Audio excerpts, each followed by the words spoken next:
All right, Divine Feminine. This is your oracle from the Kali Oracle.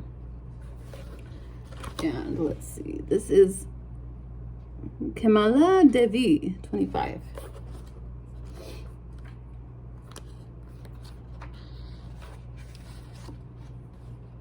Divine Feminine, this is for you.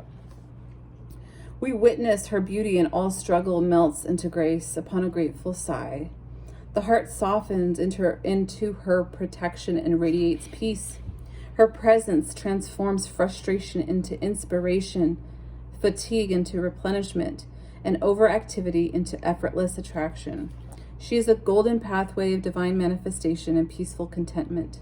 She empowers your heart to receive with the same generosity, openness, and grace that you express when you give freely and joyfully.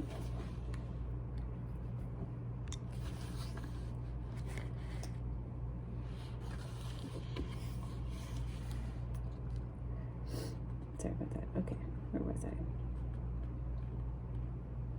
Abundant divine blessings are upon you.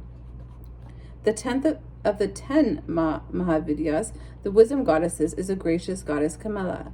Her presence reminds us not to make things more difficult for ourselves than they need to be. Sometimes the assumption of burden is necessary for our growth. At other times, growth happens when we learn to cast the burden aside, understanding that we will be able to offer so much more when not carrying another on our back, so to speak. Sometimes a more graceful path evokes greater spiritual progress, which ultimately benefits all beings. Kamala Devi holds the wealth-generating life force, protecting qualities of preservation and cultivation. If we are used to always giving out, even if we receive a lot, but consistently overshare or leak our energies, she teaches us the loving art of self-valuing. This is not selfishness, but self-care. When we care for ourselves, we show respect for who we are and what we have to offer. That respect is an energetic broadcast that repels lower level energies.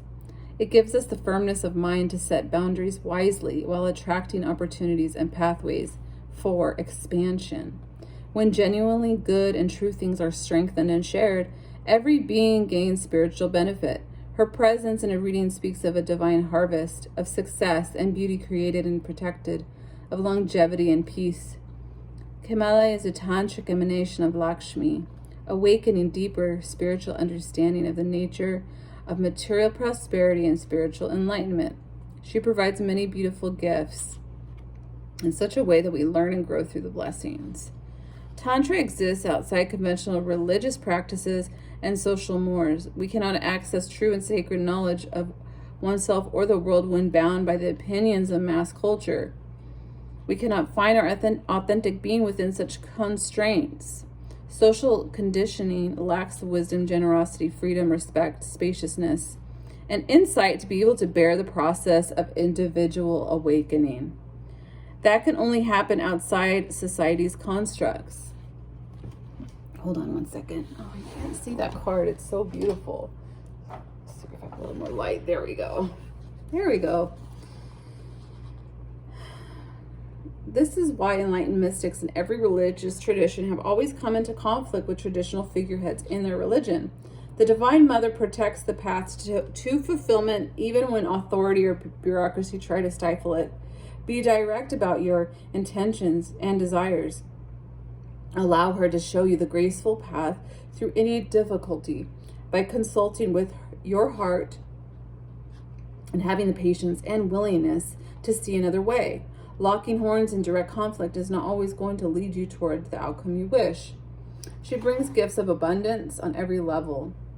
She is a lotus flower, the signifier of wealth of such a nature that spiritual life is enhanced, not polluted. She is known as sattvic, or peaceful, and carries the energy of Mother Mary, Mary Magdalene, and the planetary sister to Earth, Venus. These beings manifest gentle yet effective, enlightened feminine activity for the spiritual benefit of all. This vibration is not common on our planet, yet its bearers can often recognize one another. They have a mutual love of beauty, respect for nature, and deep and unwavering love for the divine. They also have a life purpose of embodying higher frequency energies that those commonly manifested in the human collective at this time. So yeah, she's often particularly healing for highly sensitive people who feel a natural energetic resonance with her delicacy and subtleties. She's particularly active within the hearts of those who naturally feel that there's a universal truth that cannot be constrained by any single path or opinion. These are the freedom-loving souls that believe in live and let live, and yet devote themselves to whatever path they truly resonate with in the hopes that it can bring benefit to the collective. They do not wish to convert or control, but to share their knowledge and wisdom from the heart, because they have found such comfort and grace in what they have learned. What you receive with such generosity, you want to share the wealth. She is assigned to share what you know to increase love and peace in the world without trying to force or dominate another to agree with your viewpoint.